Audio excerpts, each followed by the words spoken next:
Sanskrit knowledge smart class में आपका बहुत बहुत स्वागत और अभिनंदन। नॉलेज स्मार्ट क्लास की इस क्लास में आज हम जानेंगे माहेश्वर सूत्रों से प्राप्त वर्णों के बारे में। आप स्क्रीन पर 14 माहेश्वर सूत्र देख रहे हैं। इन सूत्रों का उच्चारण हमने पिछली क्लास में सीखा था। आशा है कि आप सब भी इसका उच्चारण करना सीख गए होंगे। तो आइए आज हम इनके वर्णों के विषय में जानते हैं। तो पहला सूत्र है अपना अ ई उ ण, दूसरा है री लरी क, तीसरा है ए ओ ग, चौथा है ऐ औ च, पांचवा है ह य व र ट, छठा है ल ण, सातवां है य म ग ण न म, आठवां है झ भ य, नौवां है घ ढ ध श, दसवां है ज ब ग ड द श, 11वां है ख फ छ ठ थ च ट त व, 12वां है क प य, 13वां है श श स र और 14वां है ह ल। अब आप इनके अंतिम वर्ण की ओर देखिए, ध्यान दीजिए। अंतिम वर्ण है ण, घ, ङ, च, ट, ण, म, ञ, श, श, व, य, र, ल। ये जो अंतिम वर्ण है ये हलंत वर्ण है, जिन्हें हल वर्ण भी कहा जाता है। इनका प्रयोग केवल प्रत्याहार बनाने में किया जाता है। इन हलंत वर्णों का प्रयोग किस में किया जाता है? प्रत्याहार बनाने में, जिनका प्रयोग हम संधि आदि अनेक आने वाले बिंदुओं में करेंगे। तो इन प्रत्याहार के विषय में हम अगली क्लास में पढ़ेंगे। आज हम पढ़ रहे हैं इनके वर्णों के बारे में।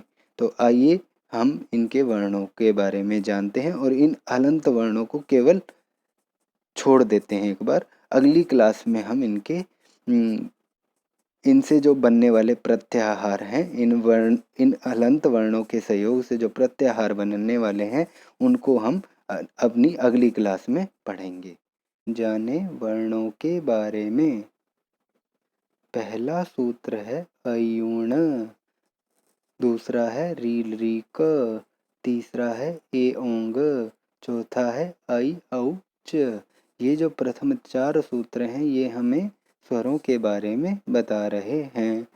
किन के बारे में बता रहे हैं? स्वर वर्णों के बारे में। तो पहले सूत्र में हमें कौन कौन से वर्ण मिले? अ ई उ, दूसरे सूत्र में री लरी, तीसरे सूत्र में ए ओ और चौथे सूत्र में ऐ औ। हमने पहले सूत्र में ण को छोड़ दिया क्योंकि ये हल वर्ण है। उसी प्रकार क, ङ और च को हमने छोड़ दिया। तो हमारे पास शेष वर्ण क्या बचे? इनमें अ ई उ, री लरी, ए ओ, ऐ औ। आइए अगले 10 सूत्रों में हम व्यंजन वर्णों के बारे में जानते हैं। आप व्यंजन वर्णों में देख रहे हैं ह वर्ण 2 बार प्रयोग हुआ है। एक तो हय व रट में ह वर्ण आया है और एक अंतिम हल वर्ण में ह वर्ण का प्रयोग हुआ है। इस ह वर्ण का 2 बार प्रयोग पाणिनि जी ने किसी विशेष प्रयोजन से, व्याकरण के किसी विशेष प्रयोजन से किया है। इसलिए यहाँ ह वर्ण की 2 बार आवृत्ति हुई है, परंतु वर्णमाला बनाते हुए ह वर्ण का हम 2 बार प्रयोग नहीं करेंगे, उसे केवल एक बार ही हम लेंगे। तो आइए आगे हम बढ़ते हैं। हय व रट में क्या कौन कौन से वर्ण आ रहे हैं? ह, य, व, र। ल ण में कौन सा वर्ण आ रहा है? ल। तो हम ह वर्ण को हम यहाँ छोड़ते हैं तो य व र और ल, ये जो य व र और ल ये हमारे क्या कहलाते हैं? अंतस्थ वर्ण। कौन से वर्ण कहलाते हैं? अंतस्थ वर्ण। तो ह को हमने यहाँ छोड़ दिया तो हमारे पास य व र ल ये हमारे कौन से वर्ण प्राप्त हुए इन दो सूत्रों से? अंतस्थ वर्ण। आगे देखते हैं यम गण नम। यम गण नम, तो इससे हमें कौन सा वर्ण प्राप्त हुआ? कौन कौन से वर्ण प्राप्त हुए? य म ग ण न, जो वर्ग के 5वें अक्षर के बारे में हमें बता रहे हैं।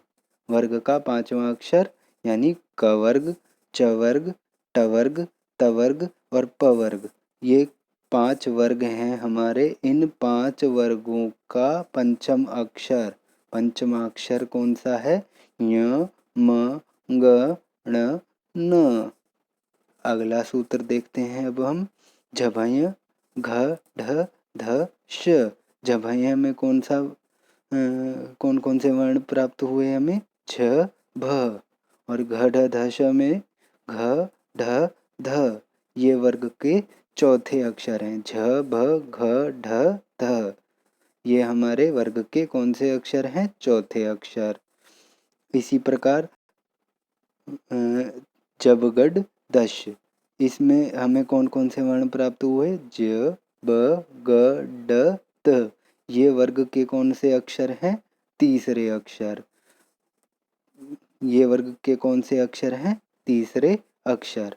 अब आइए आगे बढ़ते हैं हम। अगला सूत्र है ख फ छ ठ थ च ट तव कपय। ये जो दो सूत्र हैं इनसे हमें कौन कौन से वर्ण प्राप्त हुए?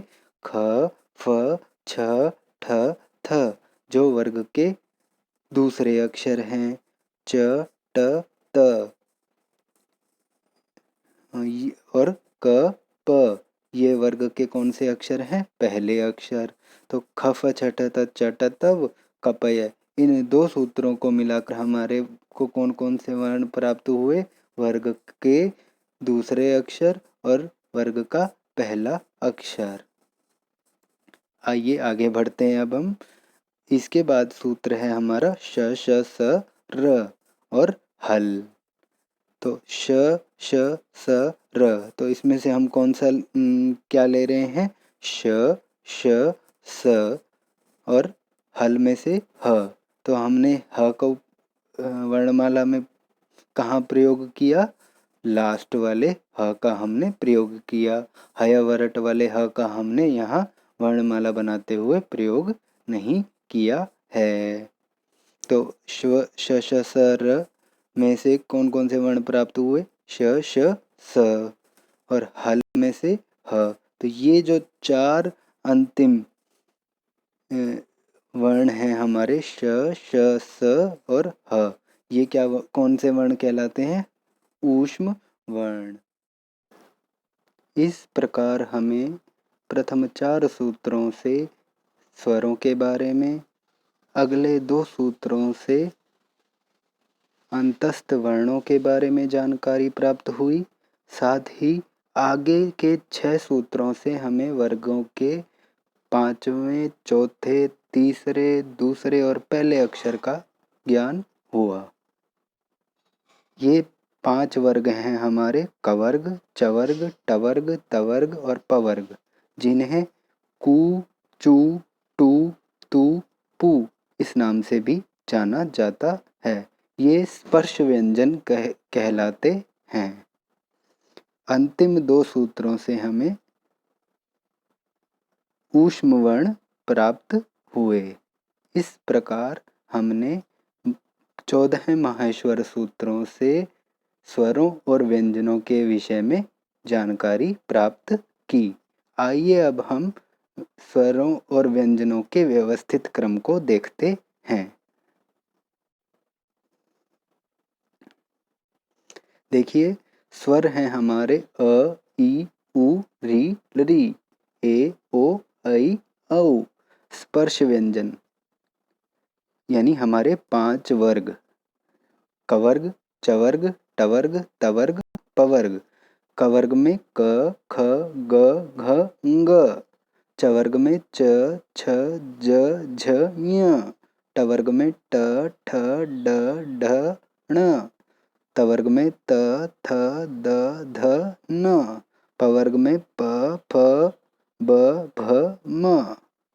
अगले अंतस्थ व्यंजन। अंतस्थ व्यंजन कौन कौन से हैं? य, व, र, ल। और ऊष्म व्यंजन है श, श, स, ह। इस प्रकार हमें 14 माहेश्वर सूत्रों से 42 वर्ण प्राप्त हुए। अर्थात हमने 14 माहेश्वर सूत्रों से 42 वर्णों के बारे में जाना, जिनमें 9 स्वर, 25 स्पर्श वर्ण, 4 अंतस्थ वर्ण और 4 ऊष्म वर्ण शामिल हैं। अगली वीडियो में हम माहेश्वर सूत्रों से बनने वाले प्रत्याहार के विषय में जानेंगे। धन्यवाद। आपको वीडियो अच्छा लगा तो इसे लाइक करें, शेयर करें और चैनल को सब्सक्राइब करना ना भूलें। साथ ही अगर कोई मन में प्रश्न हो तो कृपया कमेंट बॉक्स में लिखें और ये भी बताएं कि आपको ये वीडियो कैसा लगा।